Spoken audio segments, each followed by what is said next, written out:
Hello everybody, it is Sunday the 29th of September.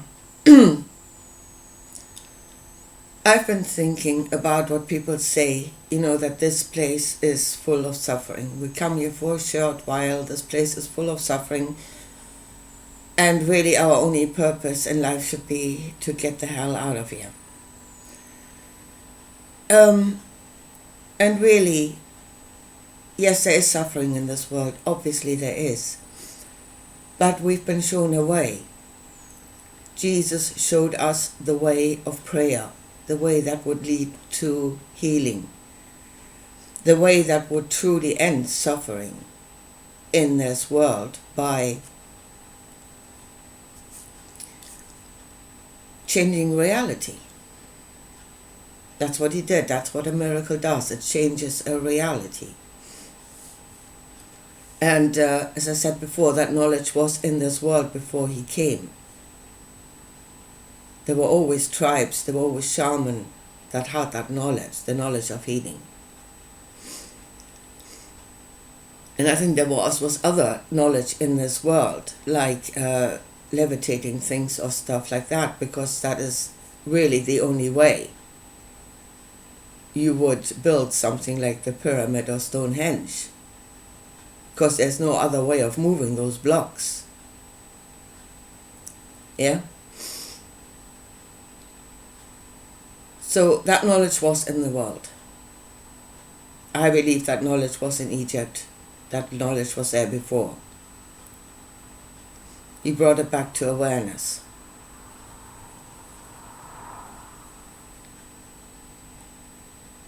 But the question is really, when you have the knowledge, what should it serve? Knowledge was given to serve. It will serve something. What should it serve? And here you really must see what actually happened in those stories. You must see the true Jesus. And that is, in order to do that, you must be the observer of the story, and you absolutely must stand in your own truth in order to see the truth. And your truth is the truth of a human being. So you must stand in that truth in order to see what really is happening in the story. Yeah? You go by what you see. You have eyes to see. You have ears to hear. You have knowledge of experience. You have knowledge that is in this world already, that you can draw on in order to understand what is happening in that story.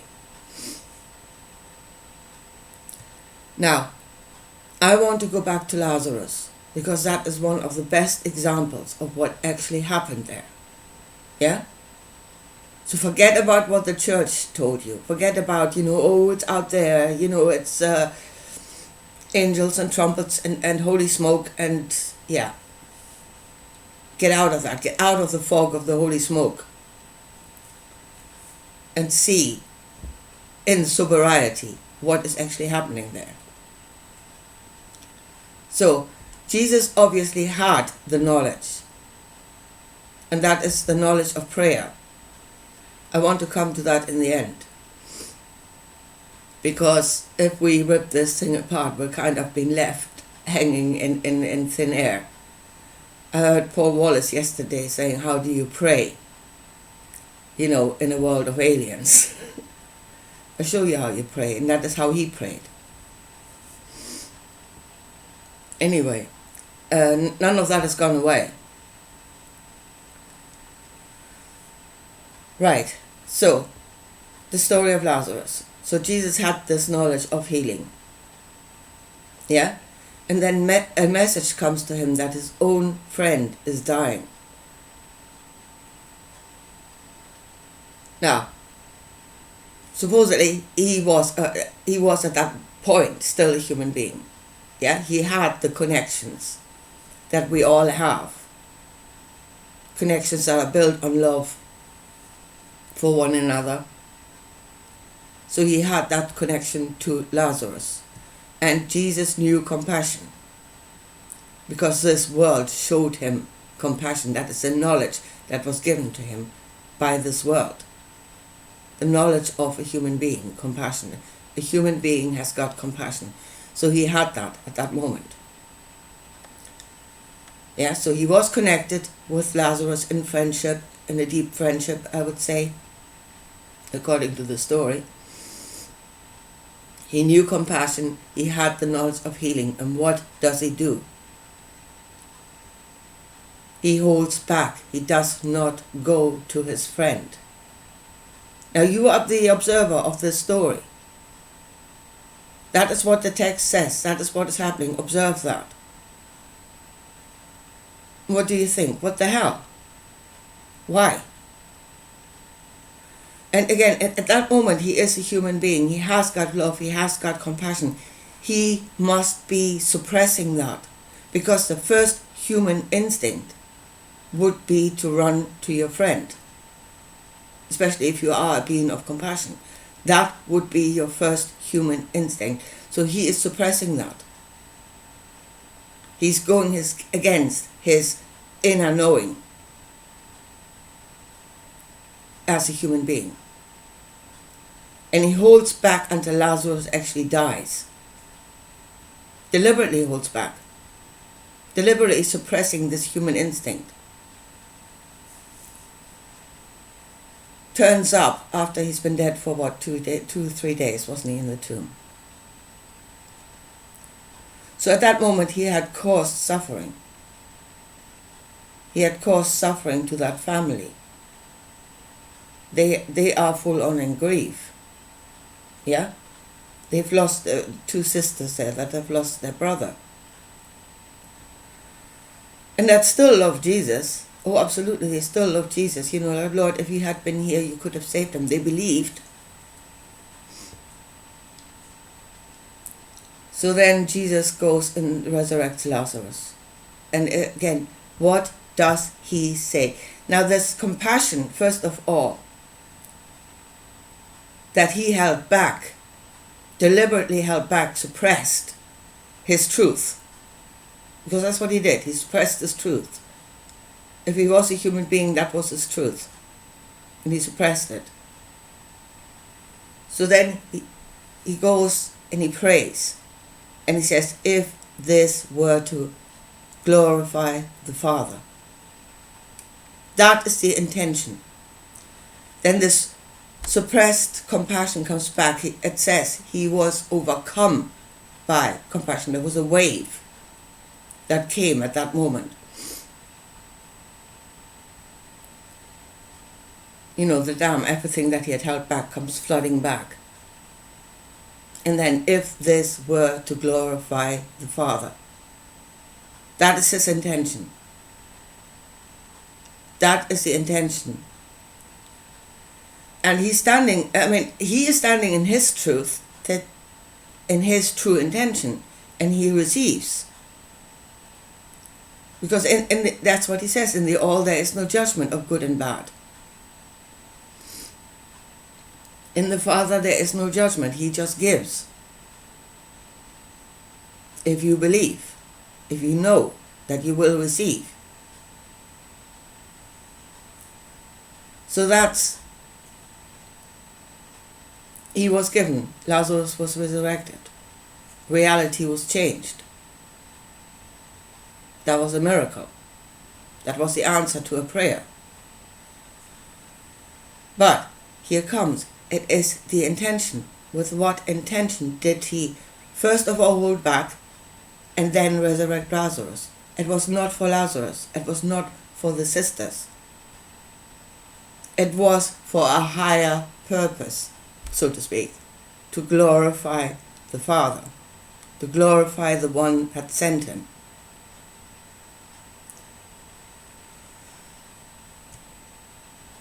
So and in the end himself given his own life to serve in service of the kingdom. And here, folks, we are not talking about the all. We're not talking about the Creator in its entirety, because that cannot be known anyway. but he had knowledge of a being, another being, a God, a powerful one. That was the Father that he served. And his knowledge, the knowledge that he had, the knowledge that he gained in this world, and that is, he had knowledge, that is, he could experience that as a reality, and that is true knowing. If you experience it as a reality, that is true knowing. So he had knowledge, and that knowledge would serve that kingdom, not us. So in holding back, suppressing his own compassion, his own feeling, his own instinct that must have been there. And again, you are the observer as a human being. You know what you would feel like if that happened, if to your friend. And if you imagine for a minute that you were a being that has got those capabilities, what would you do as a human being? What would your inner voice tell you to do? Your truth. It would tell you to rush to the side of your friend and heal him. So really, Jesus sacrificed for a higher purpose. Sacrificed his humanity. In the end, he did it completely. He sacrificed the self completely when he went to the cross.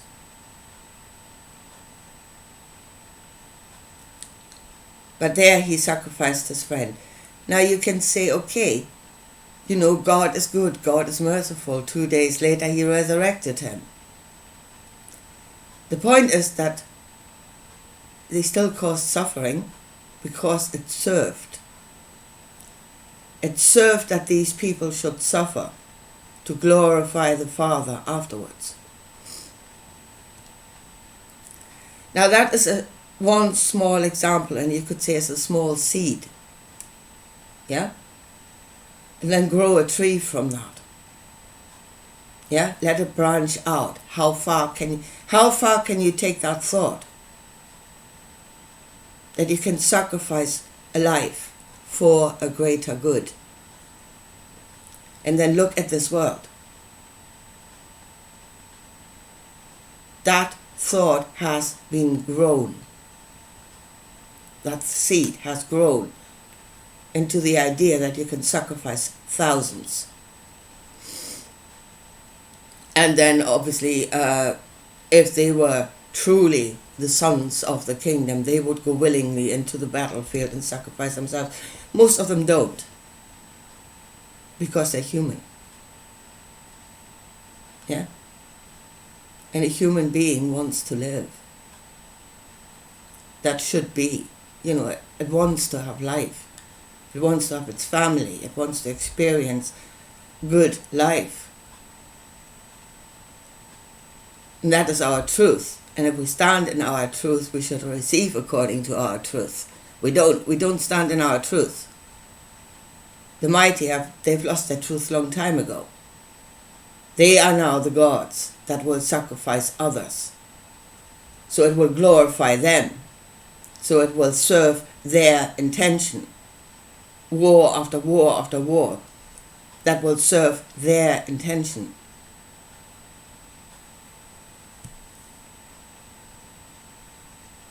That is what actually happened in that story.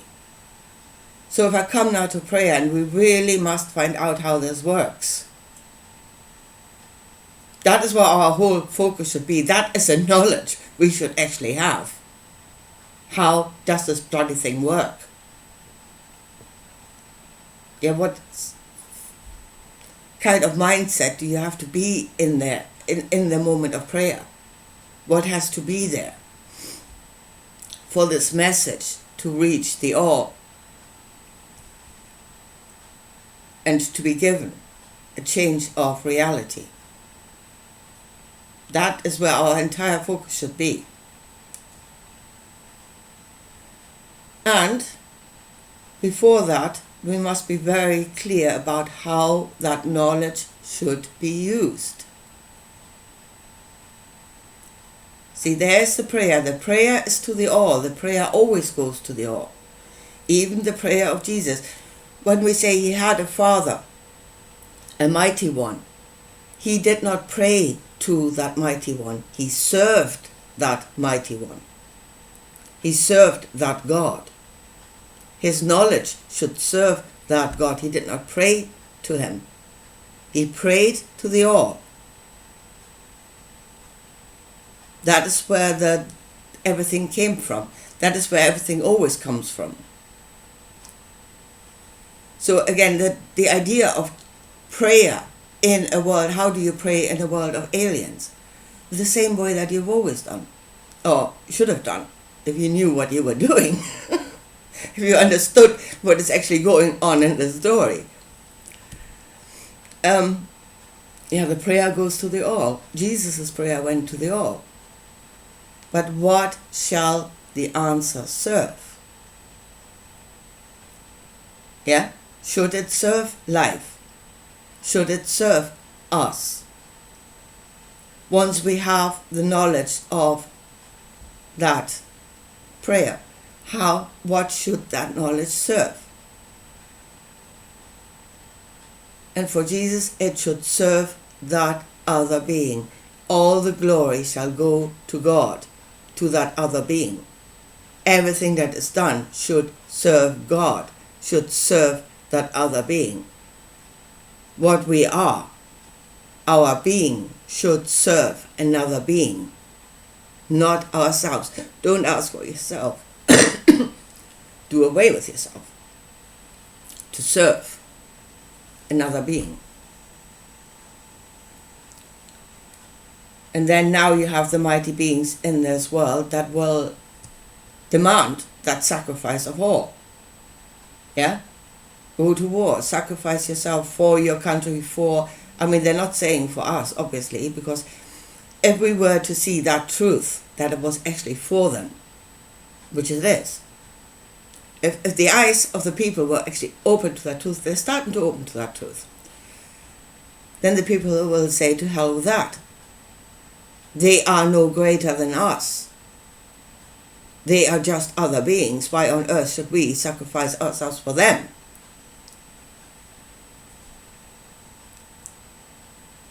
But that is exactly what Jesus did. Yeah? So there you have it. You have the mode of prayer which goes to the all, and then what should it serve? And then go by your truth. Whereas Jesus should have gone by his truth as a human being. At that moment when he heard the news, he should have followed his human instinct, his human truth. And that should have been to rush to the side of his friend to save him. And then all that suffering that the family went through would not have happened. But it was allowed to happen because it served a purpose. They were used as pawns. That was not an act of compassion. That was an act of politics. What happened there was politics. That was planning to get to an outcome and making sacrifices that would serve that outcome. That is not standing in your truth as a human being. And as long as we don't do that, as long as we don't stand in our own truth, as long as we don't say, I am, and this is what my instinct, this is what my inner voice tells me, and I should do that. As long as we don't do that in truth, suffering will be great in this world. Because the mighty ones can suppress our truth, can rule over, their will can rule over us, and we will do according to it. And then suffering will be great in this world. You can blame the mighty ones for having the wrong intentions to start with. You can't do that. They have the wrong intentions. Yeah? Their intention is not for the betterment of the world, but for power for themselves. And again, make no mistake, the Father of Jesus was no different. So you can blame them, for their part in this debacle. But you are also playing a part in it. Yeah? And actually, as humanity, as we are so many, I think we are probably playing the greater part. We are the ones that acquiesce. We are the ones that are suppressing our own truth so that it should serve something greater. And if we say our own truth is greatness, there is the greatness. There, I am is Lord and God, and there shall be no other before that. First commandment. There shall be no other before it. There may be other intentions in this world, but they must serve your truth. And there is the mistake, and this is how suffering becomes so great in this world, because we are not standing in our truth. We have forgotten about prayer and the answer of prayer. And if we are praying to the wrong place, because many are praying to that kingdom, to that being, and that being cannot give to you the way the Creator can, because it is just a being. The best they can give you in order to fulfill your desires is material knowledge, technology, knowledge of material medicine, that sort of thing. That is all they can give you, because they are just beings. They cannot change reality. They are not the Creator. And if your prayer goes to them, it goes in the wrong direction. But as I said, Jesus did not pray to them. He just had the knowledge of prayer, and that prayer would serve them. He prayed to the all, so it would serve them. That's what he did. So understand that story, and then we really must rethink ourselves of what we are. What is our purpose here in this world? Is it to serve the mighty? Should our knowledge serve the mighty to glorify them?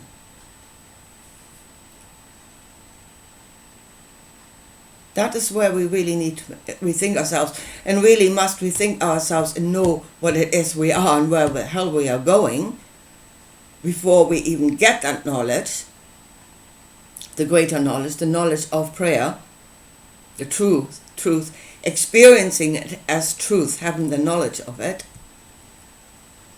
because otherwise we will use it in the way of Jesus. Knowledge was given in order to serve the mighty.